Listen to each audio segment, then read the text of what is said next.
नमस्कार, मैं अंकिता सिलवानी की आवाज क्षेत्र की बात में आपका स्वागत है। अब बढ़ते हैं खबरों की ओर। सिलवानी से मात्र 12 किलोमीटर दूरी पर स्थित पठा ग्राम में श्रीमद् भागवत कथा महापुराण का आयोजन स्वर्गीय रोकर सिंह हल्की बाई की पुण्य स्मृति में राम बाबू सुरेंद्र राकेश धर्मेंद्र रघुवंशी द्वारा भागवत कथा का आयोजन करवाया जा रहा है।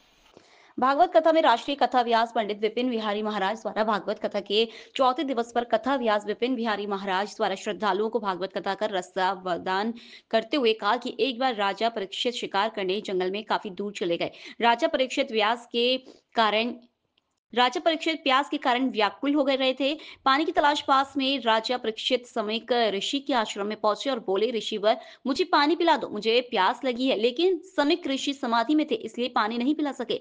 परीक्षित ने सोचा कि इसने मेरा अपमान किया है, मुझे भी इसका अपमान करना चाहिए। उनके पास में से एक मरा हुआ सर्प उठाया और समीक ऋषि के गले में डाल दिया। ये सूचना पास में खेल रहे बच्चे ने समीक ऋषि के पुत्र को दी।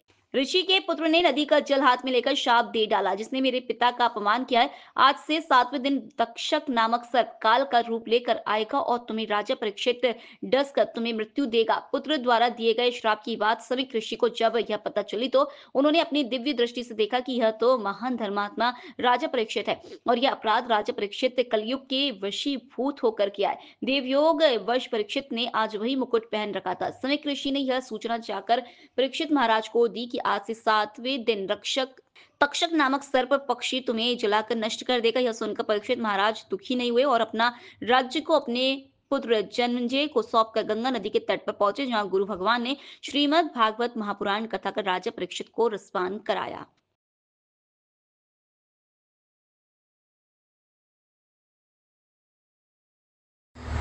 दूर से देखने में अच्छा लगता है, पर पास जाओगे तो हाथ में कुछ लगने वाला नहीं है। ऐसे ये संत्यारा है।